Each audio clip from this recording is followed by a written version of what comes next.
Bonjour, bienvenue dans ce nouvel épisode de Chemin vers soi. Je dépose cette pensée ici, maintenant, de manière intemporelle.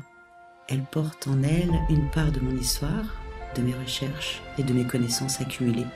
Je ne la partage pas pour vous conforter, mais afin de vous faire réfléchir et grandir.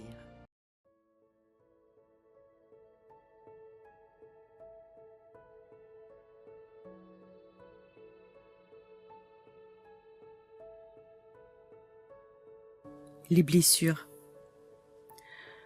On adore mettre des étiquettes sur tout. En développement personnel, le grand festival « Je suis hypersensible, je suis un profil fuyant » ou le must-have absolu, les fameuses 5 blessures de l'âme théorisées par Lise Bourbeau. Le rejet, l'abandon, l'humiliation, la trahison et l'injustice. C'est simple. C'est presque confortable. On lit la description, on se reconnaît et hop, voilà un diagnostic clé en main pour expliquer pourquoi notre vie amoureuse est un champ de ruines, pourquoi on n'ose pas dire non à notre patron. Mais arrêtons 2 minutes. Est-ce que tu utilises ces blessures pour grandir ou est-ce que tu t'en sers comme un alibi? Le problème de ces étiquettes, c'est qu'elles deviennent des prisons dorées. Dire j'ai la blessure d'abandon, c'est pour ça que je panique quand on ne me répond pas en 10 minutes. Ce n'est pas de la conscience de soi, c'est de l'auto-validation de victime. C'est transformer une souffrance du passé en une fatalité biologique. Indéboulonnable. Ces blessures ne sont pas des stigmates sacrés, gravés dans ton ADN. Ce sont des stratégies de survie devenues obsolètes. Quand tu étais enfant, que tu as vécu un rejet ou une injustice, ton cerveau a mis en place une armure pour parer le coup. Et il a eu raison.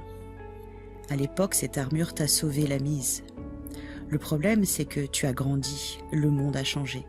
Mais tu continues à te trimballer avec une armure médiévale de 80 kilos en plein mois d'août. Forcément, tu t'épuises, tu te blesses toi-même et tu repousses tout le monde. L'armure du rejet devient de l'évitement permanent. Tu quittes les gens avant qu'ils ne te quittent. L'armure de la trahison devient du contrôle maladif. Tu surveilles tout pour ne pas te faire doucer. L'armure de l'humiliation devient du perfectionnisme toxique. Tu veux être irréprochable pour qu'on ne puisse jamais pointer du doigt tes failles. Le vrai travail du chemin vers soi, ce n'est pas de collectionner des étiquettes comme des trophées pour savoir à quel point ton enfance a été rude. Le vrai travail, c'est de faire l'inventaire de ta quincaillerie. C'est de regarder ton comportement d'aujourd'hui et de te poser la question qui dérange. À quoi me sert encore cette armure? De quel danger imaginaire suis-je en train de me protéger, là, tout de suite? Parce que la vérité, c'est que l'adulte que tu es devenu n'a plus besoin de cette armure pour survivre. Elle ne te protège plus, elle t'isole. La prochaine fois que tu sens la vieille blessure s'activer, que la panique ou la colère monte, ne cherche pas à accuser le passé. Regarde ton armure en face, remercie-la pour le boulot qu'elle a fait quand tu avais 6 ans et commence à la desserrer. Tu verras, respirer sans armure, ça fait un choc au début, mais c'est enfin ça, être libre. Je vous laisse méditer sur cette pensée. À très vite pour un prochain épisode de Chemin vers soi.